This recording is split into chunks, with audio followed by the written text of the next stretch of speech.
गणेशाय नमः। ओम नमो भगवते वासुदेवाय। 18वां अध्याय। महाराज परीक्षितलाई श्रृंगी ऋषिको श्राप।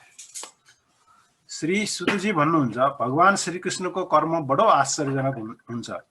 उहाँकै कृपाले राजा परीक्षित आमाको कोखमा अश्वत्थामा ब्रह्मास्त्रले जलेर पनि मर्नु भएन।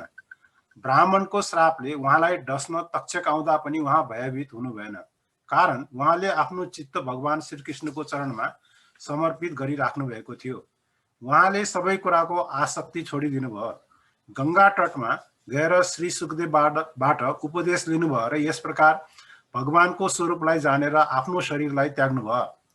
जुन मानिस भगवान श्रीकृष्णको लीला कथा भनिरहन्छ त्यो कथामृत पान गरिरहन्छ र यी दुई साधनबाट उहाँका चरण कमलको स्मरण गरिरहन्छ, त्यसलाई अन्त्यकालमा पनि मोह हुँदैन।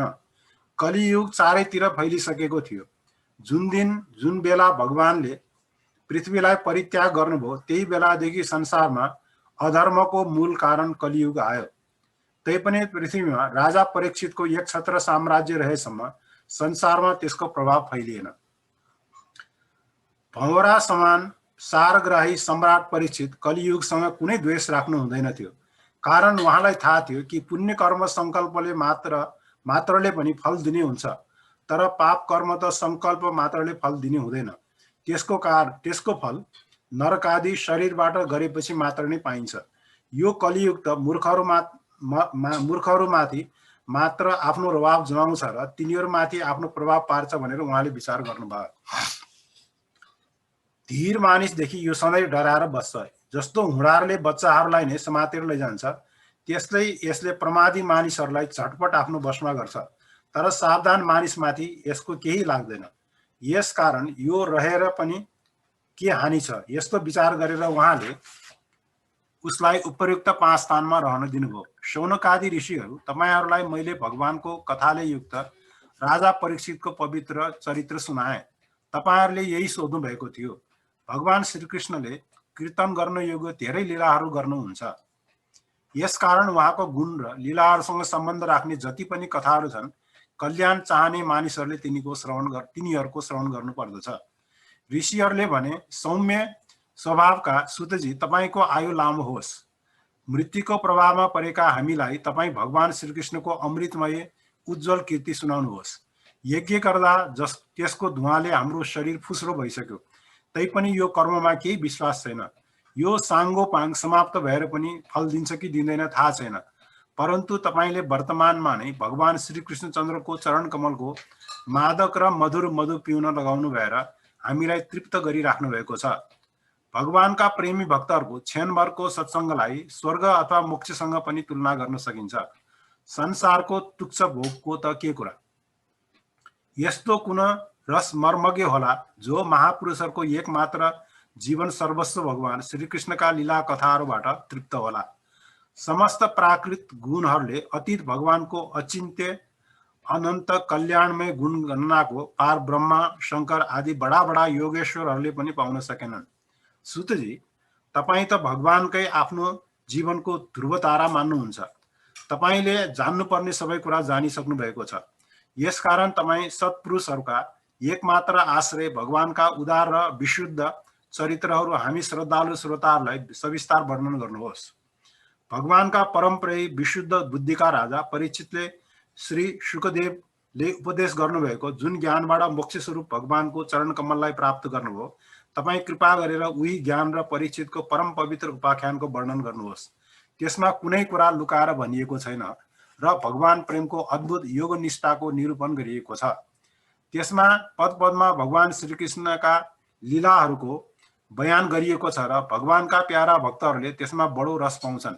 श्री सुतजी भन्नुहुन्छ, ओहो विलोम, जातिमा उत्पन्न भएर पनि महात्माहरूको सेवा गर्नाले आज मेरो जन्म सफल भयो। किनभने महापुरुषहरूसँग कुराकानी गर्नाले मात्र पनि नीच कुलमा उत्पन्न हुनाले भएको मनोव्यथा मेटिएर जान्छ। सत्पुरुषहरूको एकमात्र आश्रय भगवानको नाउँ लिने मानिसहरूको त के कुरा, उनीहरूको त सारा व्यथा मेटिसकेको हुन्छ। भगवानको शक्ति अनन्त छ, उहाँ स्वयं अनन्त हुनुहुन्छ। वास्तवमा उहाँका गुणहरूको अनन्तताकै कारणले उहाँलाई अनन्त भनिन्छ। भगवानका गुणहरूको बराबरी पनि कोही गर्न सक्दैन भने उहाँ भन्दा बढी त को हुन सक्ला। उहाँका गुणहरूको विशेषता सम्झाउन यति मात्र भन्नु पनि पर्याप्त छ। लक्ष्मीजी आफूलाई प्राप्त गर्ने इच्छाले प्रार्थना गर्ने ब्रह्मादि देवताहरूलाई छोडेर भगवानले नचाहँदा पनि उहाँकै चरण कमलको रजलाई नै सेवन गर्नुहुन्छ। ब्रह्माजीले भगवानको चरण धुनलाई समर्पित गरेको जल नै उहाँको चरण नखबाट निस्केर गङ्गाजीको रूपमा बहन लाग्यो। यो जलले महादेव लगायत सारा जगतलाई पवित्र पार्दछ। यस अवस्थामा भगवान श्रीकृष्णका अतिरिक्त भगवान शब्दको दोस्रो अर्थ नै के हुन सक्दछ। उहाँकै प्रेम प्राप्त गरेर धीर पुरुषले नहच्किकन देह गृह आदि आसक्तिलाई छोड्छ र त्यो अन्तिम परमहंस आश्रयलाई स्वीकार गर्दछ। यसमा कसैलाई कष्ट नदिनु र सबैतिरबाट उपशान्त हुनु नै स्वधर्म हो। सूर्य समान प्रकाशवान महात्माहरू, तपाईहरूले मसँग सोध्नुभएको कुरा सबै म आफ्नो शक्ति अनुसार सुनाउँदछु। चरा आफ्नो शक्ति अनुसार आकाशमा उड्छ तर त्यसको अन्त पाउँदैन। त्यस्तै विद्वानहरू आफ्नो बुद्धि अनुसार श्रीकृष्णका लीलाको वर्णन गर्दछन्। पूर्ण रूपले त्यसको बयान गर्न कोही पनि समर्थ छैन। उहाँ आकाश चाहिँ अनन्त हुनुहुन्छ तर मानिसको बुद्धि सीमित छ। एक दिन राजा परीक्षित धनु लिएर वनमा शिकार खेल्न जानुभएको थियो। हरिणहरूको पछाडि दगुर्दा दगुर्दा उहाँ थाक्नुभयो। उहाँलाई बडो जोरले भोक र तिर्खा लाग्यो। उहाँले नजिकमा कतै पनि जलाशय भेट्टाउनु भएन।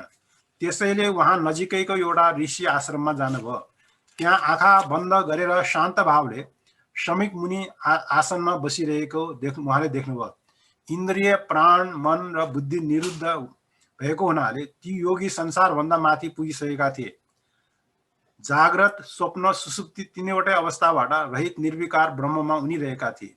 उनको शरीरको छरिएको जटा र कृष्णसारको चर्मले ढाकिएको थियो। यस्तो अवस्थामा प्यासले गला सुकिरहेको हुनाले राजा परीक्षितले उनीसँग पानी माग्नुभयो। राजाले त्यहाँ सुकुलको आसनसम्म पनि पाउनु भएन। अर्घ्य र आदरपूर्ण मिठा कुरा त परै जाओस्, उहाँलाई कसैले भुइँमा बस्नसम्म पनि भनेन। अनि आफू अपमानित भएको सम्झेर उहाँ रिसाउनु भयो। शौनकजी, उहाँ भोक प्यासले छटपटाइरहनु भएको थियो। यसैले उहाँ एकाएक उहाँलाई ब्राह्मणप्रति ईर्ष्या र क्रोध भयो। उहाँको जीवनमा यस प्रकारको यो पहिलो अवसर थियो। त्यहाँबाट फर्किने बेलामा उहाँले क्रोधवश धनुको टुप्पाले एउटा मरेको सर्प उठाएर ऋषिको गलामा राखिदिनु भयो। त्यहाँबाट उहाँ आफ्नो राजधानीमा फर्केर आउनुभयो।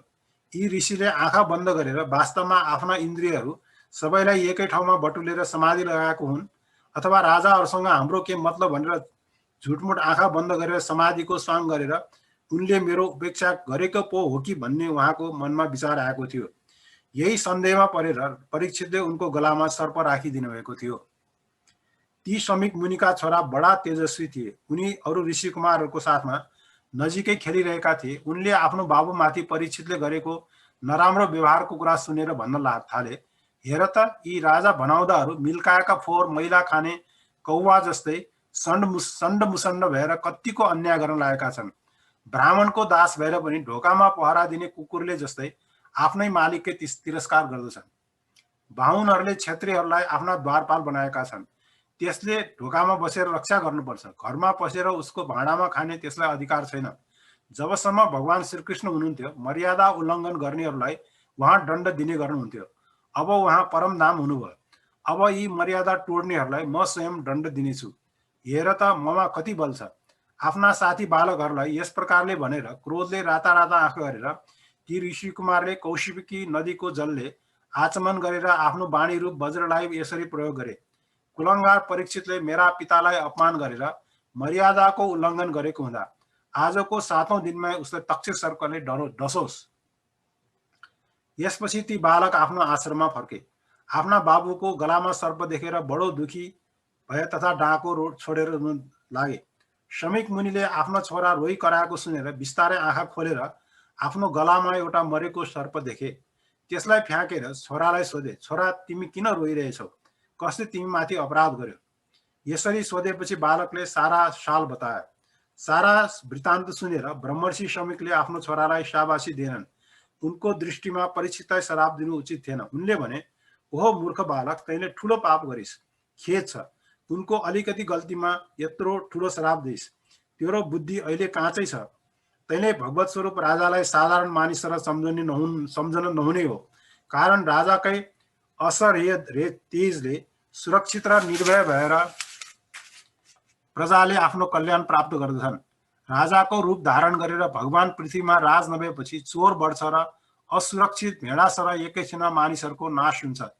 राजा नष्ट भएपछि धन आदि चोरबाट प्रजालाई ठूलो कष्ट हुन्छ र उनीसँग सम्बन्ध नभए पनि हामीलाई त्यसको पाप लाग्नेछ। राजा नभएपछि लुटेराहरू बढ्नेछन्। तिनीहरू आपसमा मारपिट गाली गलौज गर्दछन्, साथै पशु स्त्री र धन सम्पत्ति लुटेर लिन्छन्। जुन बखत मानिसहरूको वर्णाश्रम आचारयुक्त वैदिक आर्य धर्म लोप हुन्छ, अर्थलोप र काम वासनाले विवश भएर मानिसहरू कुकुर बाँदरहरू जस्तै वर्ण संकर हुन जान्छन्। फेरि सम्राट परीक्षित त बडो यशस्वी र धर्मधुरन्धर हुनुहुन्छ। उहाँले धेरै अश्वमेध यज्ञ गर्नुभएको छ र भगवानका परम भक्त पनि हुनुहुन्छ। त्यही राजर्षि भोगप्यासले आकुल व्याकुल भएर हाम्रो आश्रममा आउनुभएको थियो। उहाँ श्राप योग्य कदापि हुनुहुन्न। यो नासमझ बालकले हाम्रो निष्पाप सेवक राजामाथि अपराध गर्यो। सर्वात्मा भगवानले कृपा गरेर यसलाई क्षमा गर्नुपर्छ। भगवानका भक्तहरूमा पनि बदला लिने शक्ति हुन्छ, तर तिनीहरूले अरूले गरेको अपमान, धोका, गाली, आक्षेप र मारपिटको कुनै बदला लिँदैनन्। यस प्रकार ब्रह्मर्षि समीकले छोराको अपराधमा बडो पश्चाताप गरे। राजा परीक्षितले गरेको अपमानमा उनले ध्यानै दिएनन्। महात्माहरूको स्वभावै यस्तो हुन्छ। अरूले दुखादि द्वन्द्वमा पारिदिए पनि उनीहरू प्राय हर्षित वा व्यथित हुँदैनन्, किनकि आत्माको स्वरूप गुणहरूबाट सर्वथा पर हुन्छ। ओम नमो भगवती वासुदेवाय इति आजको लागि।